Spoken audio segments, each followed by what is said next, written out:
साधना का आधार है विश्वास। विश्वास सार्थक कब होता है?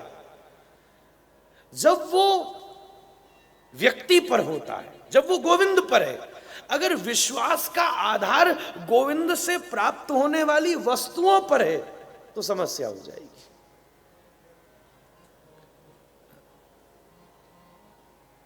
विश्वास के कई स्तर हैं। एक स्तर यह है कि यह हमारा अच्छा ही करेगा। एक ये स्तर है कि ठाकुर जी आप हमारा सब अच्छा करो। अब अच्छे की परिभाषाएं दो हैं। मेरे अनुसार अच्छा क्या है और आपके अनुसार अच्छा क्या है, सूक्ष्म से विवेचन करिएगा। बच्चे के अनुसार अच्छा अलग होता है और माता पिता के अनुसार अच्छा अलग होता है। अब बच्चा तो कहे हमको चॉकलेट खानी है और उसको तुमने कह दिया जो तेरी मर्जी हो खा, तो लंच डिनर ब्रेकफास्ट तीनों खत्म हो जाएंगे, चॉकलेट ही चॉकलेट चलेगी। शासन उसके हित के लिए है।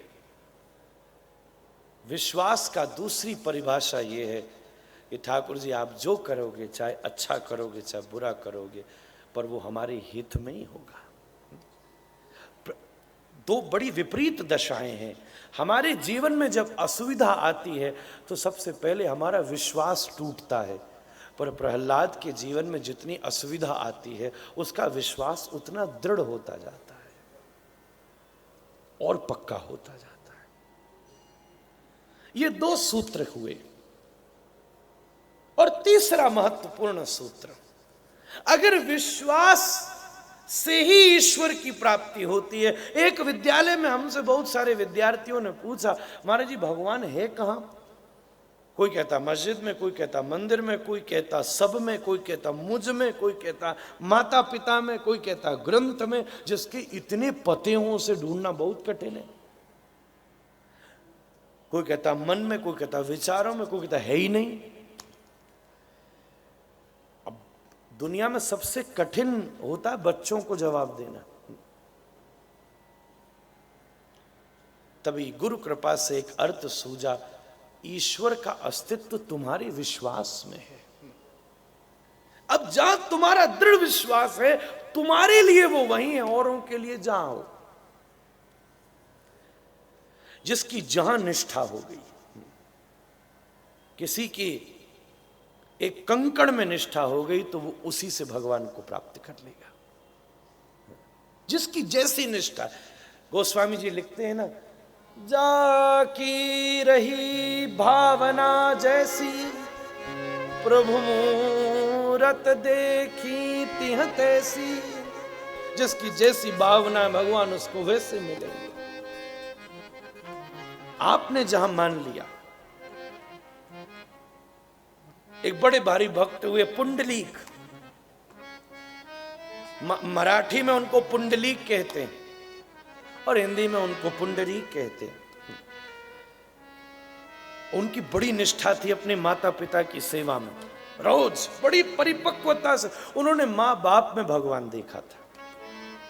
और निष्ठा का सबसे बड़ा प्रमाण, एक दिन रात में बैठे मां बाप के चरण दबा रहे थे। उसी समय किसी ने दरवाजा खटखटाया, चुपचाप जाके पास ही बैठे थे। कौन? बोले मैं हरि, मैं कृष्ण, मैं राम, मैं आया हूं तेरे पास। भगवान ने हल्का सा पर्दा हटाया, देखा, झांका, ये बैठा चरण दबा रहा था। अब क्या करे, अभी मैया बाप सोए नहीं थे। उस एक मिनट रुको, रुको रुको। जिस पत्थर पर बैठा था और बैठकर पैर दबा रहा था खटिया के पास, चुपचाप वो पत्थर सरका दिया। प्रभु इस पर बैठकर इंतजार करो, मेरी सेवा पूरी हो, मैं तुरंत आया। थोड़ी देर में सेवा पूरी करके बाहर गया तो देखा ठाकुर जी कमर पर हाथ धरे और खड़े हैं, इंतजार कर रहे हैं। ऐसी झांकी किसी ने नहीं देखी। हजारों मंदिरों में भक्तों को भगवान का इंतजार करते देखा है, पर आज भगवान भक्त का इंतजार कर रहे हैं। बोले मैं तेरी सेवा से बहुत प्रसन्न हूं, बता तुझे क्या चाहिए? बोले प्रभु जैसे आप मेरा खड़े होकर इंतजार कर रहे थे, ऐसे ही खड़े होकर अपने प्रेमियों का इंतजार कर रहे। आज भी वो खड़े हैं। पहले नाम पड़ा इट्ठल, ईंट पर बैठे थे, फिर नाम पड़ा विट्ठल, वहां जाके कीर्तन होता है। विट्ठल माजा माजा माजा माजा माजा, विट्ठल माजा वी विठ्ठलाजा, विट्ठल माजा माजा माजा माजा माजा, विट्ठल माजा वी विठ्ठलाजा। ओ विट्ठल मराठी के शब्द हैं, पहले सुन समझ लीजिए। मराठी में माजा का मतलब वो मेरा, और वी विठ्ठलाजा मतलब मैं उनका। ओ विठ्ठल माजा माजा माजा माजा माजा, विठ्ठल माजा वी विठ्ठलाजा, विठ्ठल माजा माजा माजा माजा माजा, विठ्ठल माजा वी विठ्ठलाजा। ओ विठ्ठल माजा माजा माजा माजा माजा, विठ्ठल माजा वी विठ्ठलाजा, विठ्ठल माजा माजा माजा माजा माजा, विठ्ठल माजा वी विठ्ठलाजा, विठ्ठल माजा वी विठ्ठलाजा, विठ्ठल माजा वी विठ्ठलाजा। ओ विठ्ठल माजा वी विठ्ठलाजा, विठ्ठल माजा वी विठ्ठलाजा, विठ्ठल माजा वी विठ्ठलाजा, विठ्ठल माजा वी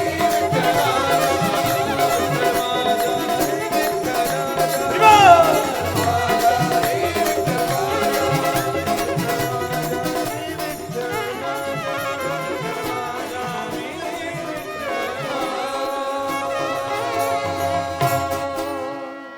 जहां विश्वास हो वहां ईश्वर है, विश्वास ही ईश्वर है।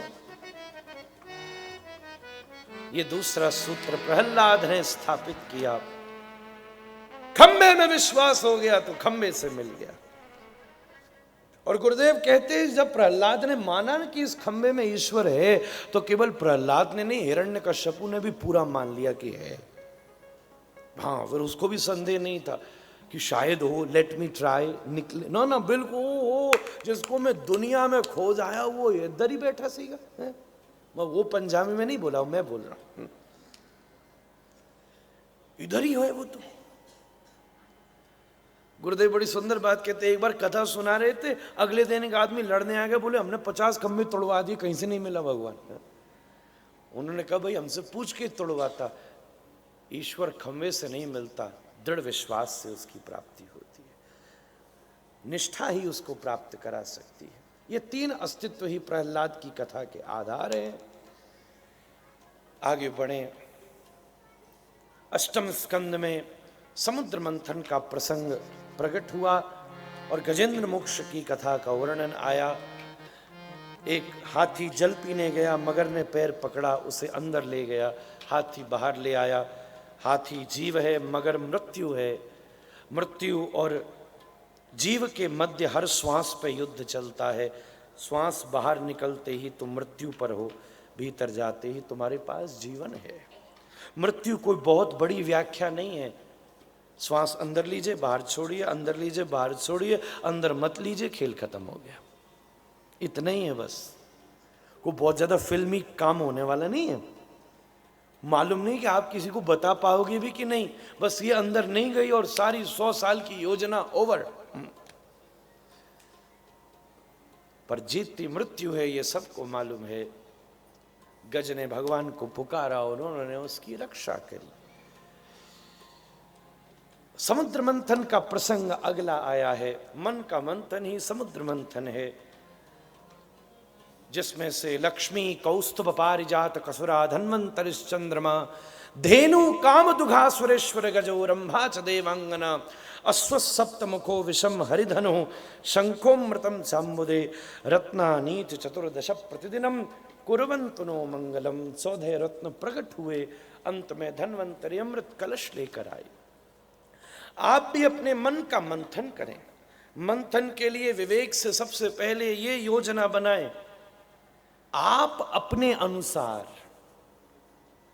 अपने जीवन में क्या सही समझते हैं, क्या गलत समझते हैं, ईमानदारी से। सच्ची बात है, आपसे ज्यादा आपको कोई दूसरा नहीं जानता। अगर ईमानदारी से अपनी अंतस चेतना को टटोल करके देख लो तो स्वाभाविक प्रेरणा मिलेगी कि हमें क्या करना चाहिए, क्या नहीं करना चाहिए।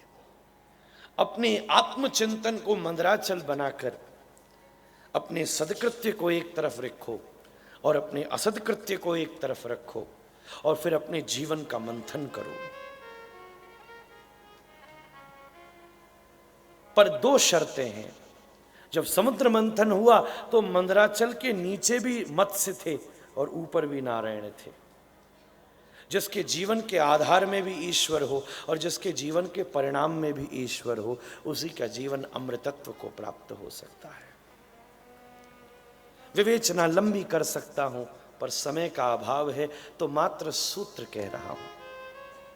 देवासुर संग्राम हुआ, बलि की मृत्यु हुई, शुक्राचार्य जी ने संजीवनी विद्या से जागृत किया और भगवान वामन सारा महाराज भिक्षा में सारे स्वर्ग को लेकर के आए और स्वयं बलि के लिए सुतल लोक की संरचना करी। ये सब कथाओं के नीचे एक वेदांत की सूक्ष्म धारा बहती है, उसे जानना भी बहुत जरूरी है। वामन भी भिक्षा मांगता है। कहने का मतलब ये है, जिसके जीवन में धर्म है, ईश्वर भी उसके यहां भिक्षुक बन के आ सकता है।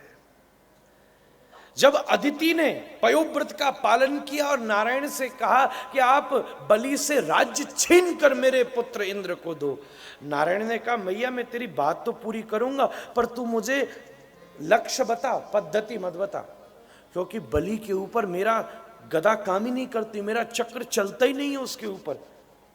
बोले बलि के जीवन में ऐसा क्या है कि आप भी उसके सामने निहत्थे हो जाते हो? बोले उसके जीवन में सब है, उसके जीवन में अधर्म नहीं है और उसके ऊपर उसका गुरु बैठा है। उसने अपने गुरु को प्रसन्न किया। शुक्राचार्य जी बलि पर निहाल हैं, तो मैं लड़के तो नहीं ला सकता, पर हां उससे भीख में ला सकता हूं। मत्स्य भगवान की कथा का प्रसंग आया। 9वें स्कंद में सूर्य वंश की परंपरा का वर्णन हुआ, जिसमें श्री राघवेंद्र सरकार का कथा का प्रागट्य है। पिछले वर्ष रामायण के कुछ सूक्ष्म विवेचन को मैंने कहा था, बस इसलिए भाव से राम कथा को मैं प्रणाम करता हूं।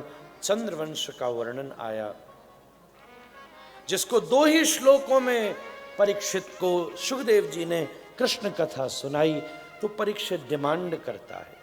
सच्ची बात है, डिमांड के बिना कृष्ण कथा सुनाना भी नहीं, क्योंकि ये पचने वाली भी नहीं है सबको।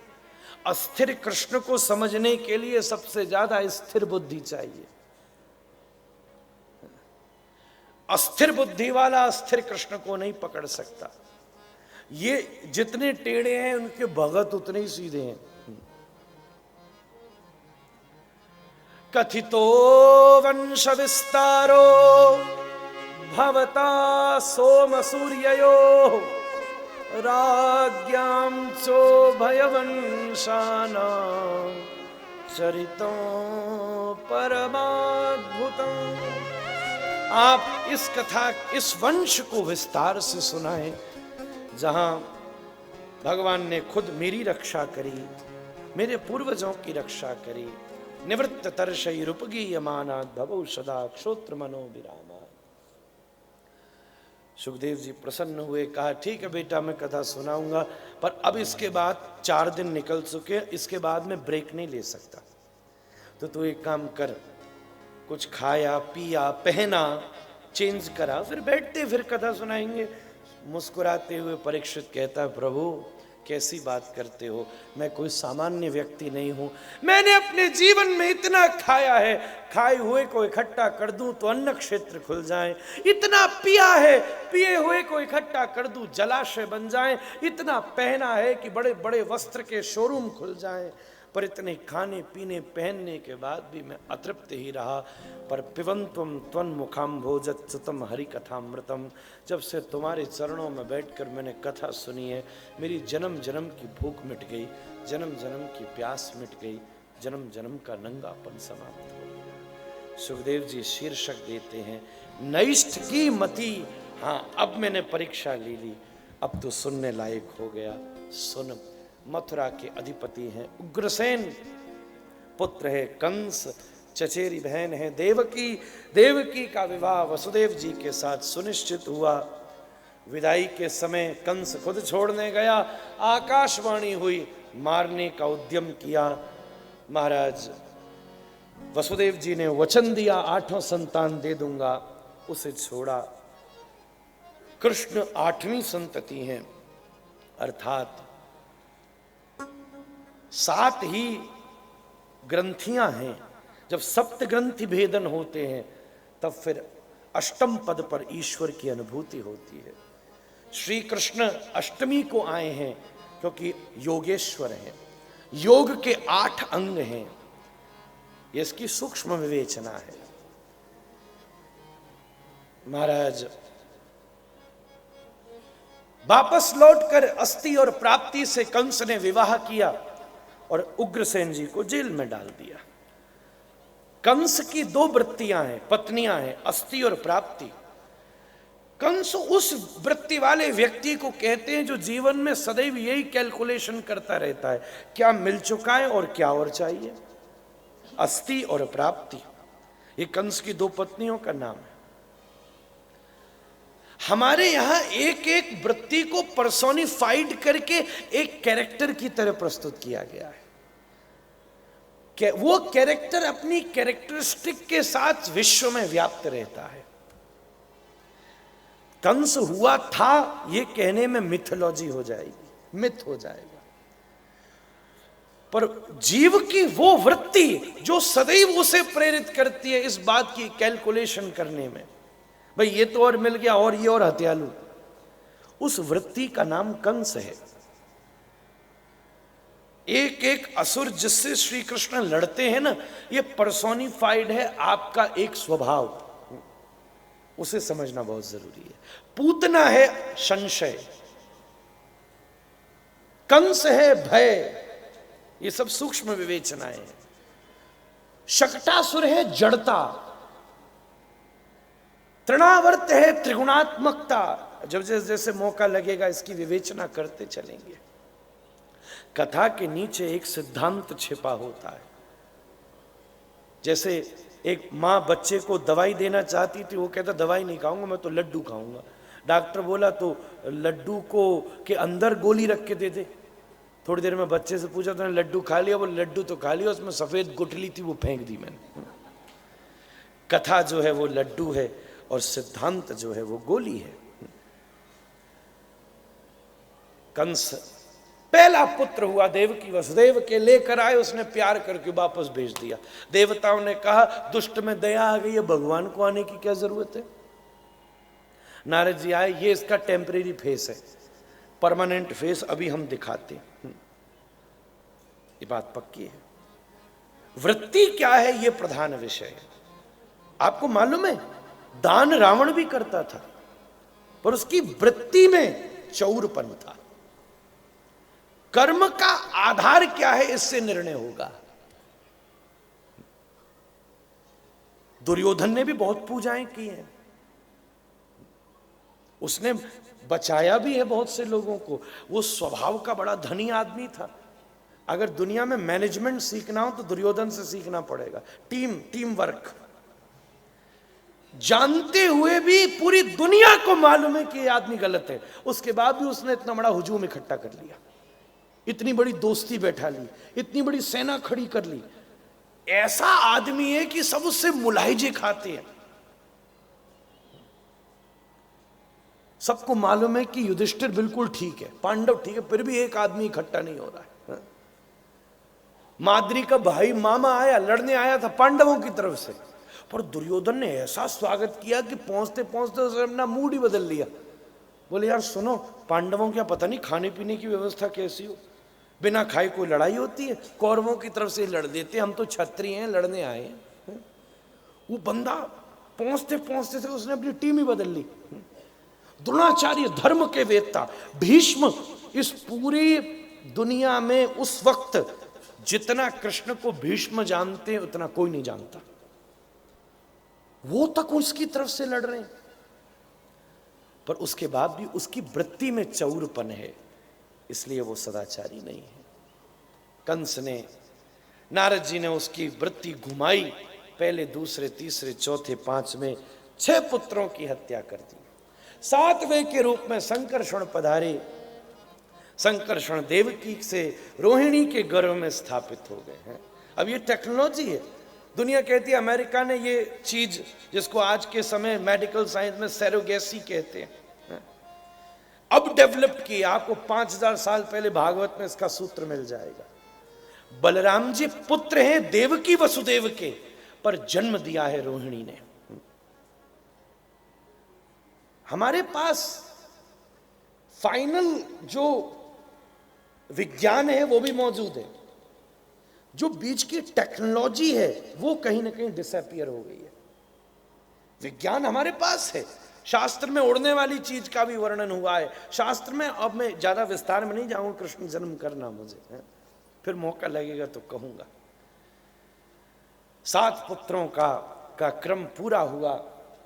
अब सब बेसब्र हैं कि कब गोविंद आएंगे, कब ठाकुर जी पधारेंगे, कब गोपाल का आगमन होगा। रोहिणी नक्षत्र व्याप्त होना है, धीरे धीरे समय बीत रहा है। देवकी जी भी प्रतीक्षा कर रही हैं, ठाकुर जी पधारो, ठाकुर जी पधारो। सब कह रहे हैं मोहन आओ तो सही, गिरिधर आओ तो सही, मोहन आओ तो सही रे, गिरधर आओ तो सही। माधुरे मंदिर में मीराबाई एकली खड़ी, माधुरे मंदिर में मीराबाई एकली खड़ी। ओ मोहन आओ तो सही, गिरिधर आओ तो सही, माधुरे मंदिर में मीराबाई एकली खड़ी। मोहन आओ तो सही रे, गिरधर आओ तो सही, माधुरे मंदिर में मीराबाई एकली खड़ी। ओ गिरिधर आओ तो सही रे, मोहन आओ तो सही, माधुरे मंदिर में मीराबाई एकली खड़ी। आओ तो सही, गिरधर आओ तो सही, माधुरे मंदिर में मीराबाई एकली खड़ी। एकली खड़ी रे मीराबाई एकली खड़ी, एकली खड़ी रे मीराबाई एकली खड़ी। ओ अकेली खड़ी रे मीराबाई अकेली खड़ी, अकेली खड़ी रे मीराबाई अकेली खड़ी। ओ मोहन आओ तो सही रे, गिरिधर आओ तो सही, मोहन के मंदिर में मीराबाई मोहन आओ तो सही, गिरधर आओ तो सही, माधुरे मंदिर में मीराबाई एकली खड़ी।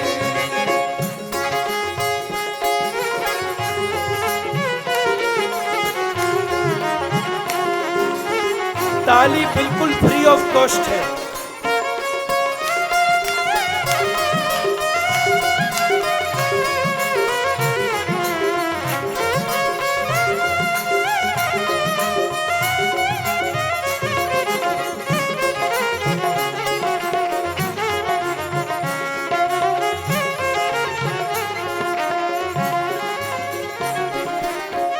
कहो तो सांवरा मैं मोर मुकुट बन जाऊं, हे कहो तो सांवरा मैं मोर मुकुट बन जाऊं। और ये भाषा मीरा जी की है। मतलब ये है, आप कहो तो मैं मोर मुकुट बन जाऊं, थे कहो तो सांवरा मैं मोर मुकुट बन जाऊं, थे कहो तो मोर मुकुट बन जाऊं। पैरण लागे सांवरो रे, पैरण लागे सांवरो रे, पैरण लागे सांवरो रे, पैरण लागो सांवरो रे, मस्तक पे चढ़ जाऊं, मैं तो मस्तक में बन जाऊं, मैं तो मस्तक पर रम जाऊं, मैं तो मस्तक पर रम जाऊं।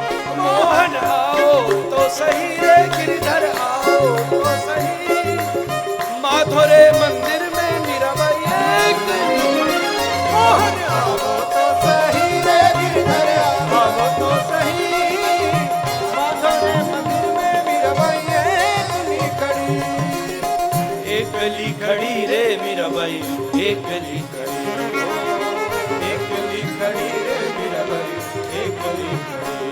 ओ अकेली खड़ी जी मीराबाई, अकेली खड़ी, अकेली खड़ी रे मीराबाई, एकली खड़ी।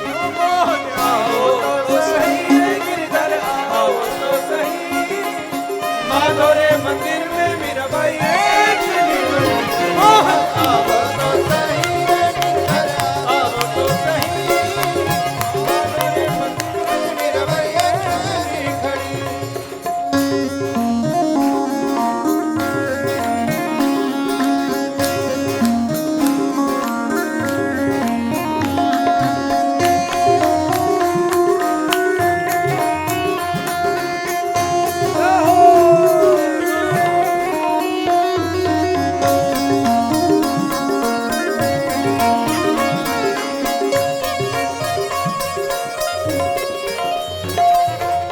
हे कहो तो सांवरों में काजलिया बन जाऊं, हे कहो तो सांवरिया। काजल, ठाकुर जी आप बोलो, मोर मुकुट बनाना हो तो माथे पे चढ़ जाऊं, और वो नहीं करना हो तो थे कहो तो सांवरा मैं काजलिया बन जाऊं, हे कहो तो सांवरिया मैं काजलिया बन जाऊं, थे कहो तो सांवरा मैं काजलिया बन जाऊं, हे कहो तो सांवरिया मैं काजलिया बन जाऊं।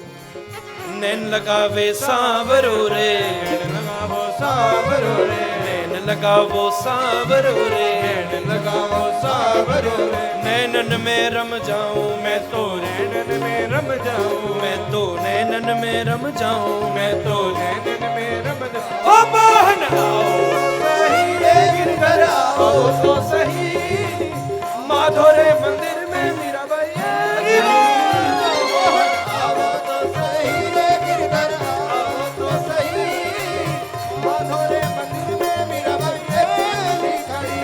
मोहन आओ तो सही, गिरधर आओ तो सही, माधुरे मंदिर में मीराबाई एकली खड़ी, मोहन आओ तो सही रे गिरधर आओ तो सही, माधुरे मंदिर में मीराबाई एकली खड़ी।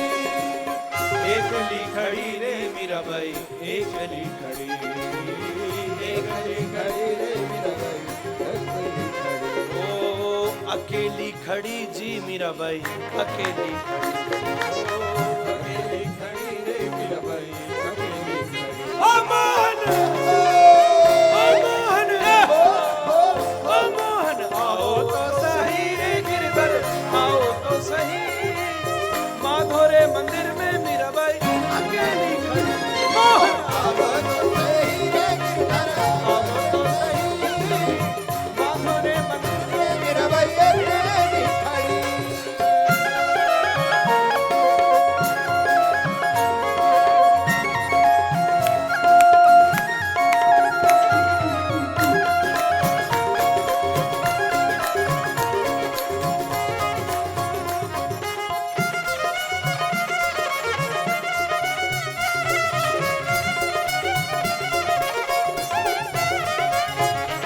हे कहो तो सांवरा मैं चलियाना बन जाऊं, हे कहो तो सांवरा। अब क्या कह रही हैं?